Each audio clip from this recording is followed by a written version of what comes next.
একটা পর্যায়ে সে আমার সাথে ঘনিষ্ঠ হওয়ার চেষ্টা করে। হ্যাঁ, আমাকে বিভিন্নভাবে শারীরিক অঙ্গ প্রত্যঙ্গ, ভঙ্গি, স্পর্শ এরকম করা শুরু করে। মেয়েদেরকে প্রেমের প্রলোভনের মাধ্যমে তার যৌন তৃপ্তি নেওয়া, সেখানে বাধা দেওয়ার চেষ্টা করি যে না, এটা তো ঠিক না, আমি তো গিটার শিখতে এসেছি। হ্যাঁ, আপনার সাথে আমার এরকম কোনো সম্পর্ক নাই। সো যখন আমি তার প্রস্তাবে রাজি হই না, তখন সে দরজা বন্ধ করে জোরপূর্বকভাবে আমার সাথে একটা ইন্টিমেট হয়, যেটাকে যৌন হেনস্থা বলে।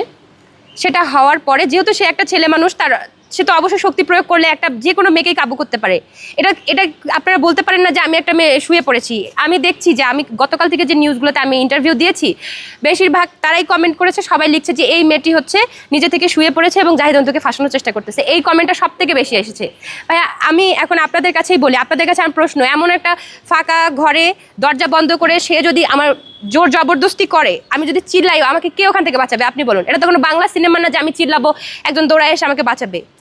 তখন আমি এটা শিকার হয়েছি। শিকার হওয়ার পর আমি যখন কান্নাকাটি করেছি, যখন আমি বলেছি যে আপনি এটা আমার অমতে কেন করলেন, এটা তো ঠিক হলো না, তখন সে একটু ভয় পেয়ে যায় এবং আমি তাকে বলি যে আমি এখন এটা বাইরে বলে দিব যে আপনি আমার সাথে এরকম একটা সম্পর্ক করেছেন। আমাকে প্রোডাক্ট শ্যুটের নাম করে তার অফিসে ডাকে এবং আমি সেখানে যাই তাকে বিশ্বাস করে। যাওয়ার পরে সে আমার সাথে এক ধরনের টর্চারমেন্ট চালায়, যেটাকে যৌন হেনস্থা বলে। আমি সেখানে বাধা দেওয়ার চেষ্টা করি, কিন্তু সে আমার সাথে ধস্তাধস্তি করে। তারপরে যখন আমি পালিয়ে আসার চেষ্টা করি, সে আমাকে রুমে আটকায়, অমানবিকভাবে নির্যাতন করে, মারধর করে, থাপ্পড়, কিল মানে ঘুষি, তারপর গলা চিপে ধরা। আমার গলায় অলরেডি কিছু দাগ দেখতে পাচ্ছেন, এবং এটা তো 2-1 দিন হয়েছে বলে এখন জখমের দাগটা অল্প কমেছে। কিন্তু যখন সে মারধর করেছিল তখন অলরেডি আমার ছিলে গিয়েছিল, ব্লাড বের হচ্ছিল।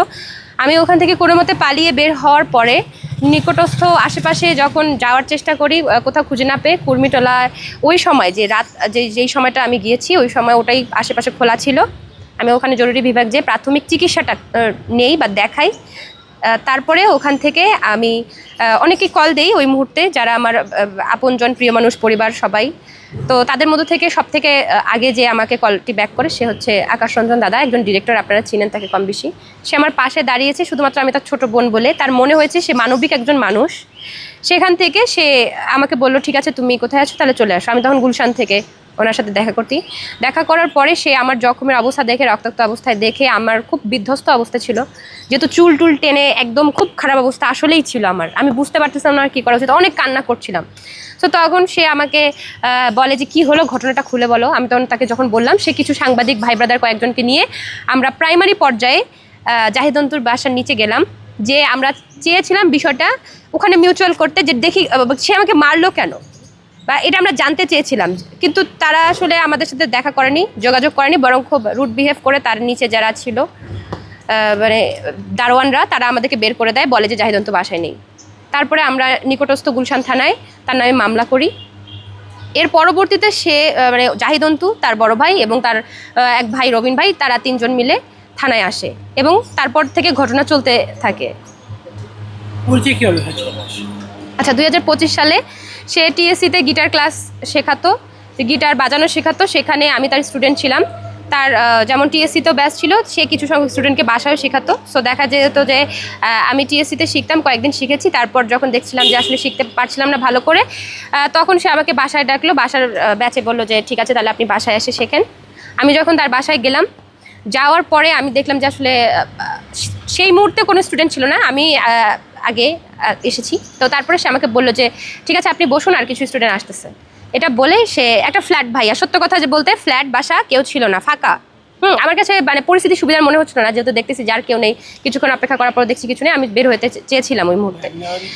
কিন্তু উনি বললো যে না, আমরা একটু পরে শুরু করবো, গল্প গুজব করার মাধ্যমে। এখন সে আমাকে নানাভাবে বোঝানোর চেষ্টা করে যে আমি আসলে আপনাকে ভালোবাসি।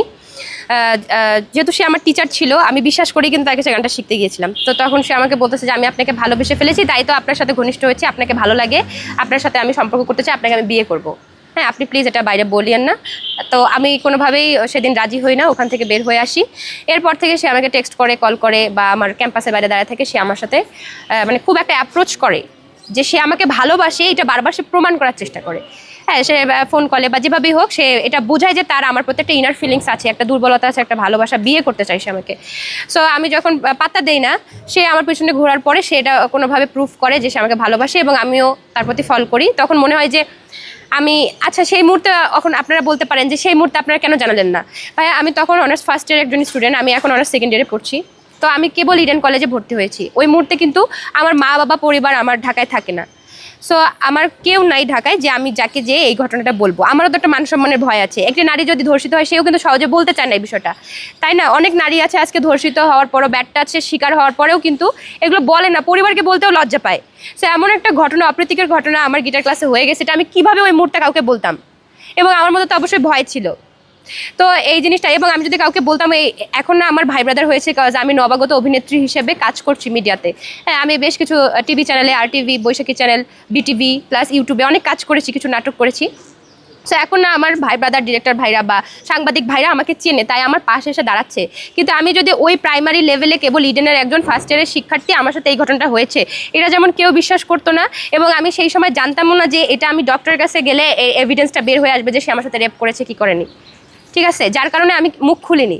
এবং কোনো কিছু বুঝতে না পেরে সে যখন আমাকে অ্যাপ্রোচ করেছে, প্রেম ভালোবাসার প্রলোভনা দেখেছে, আমিও তার প্রতি কোনো ওয়ে খুঁজে না পেয়ে ফল করে তার সাথে রিলেশনে গিয়েছিলাম।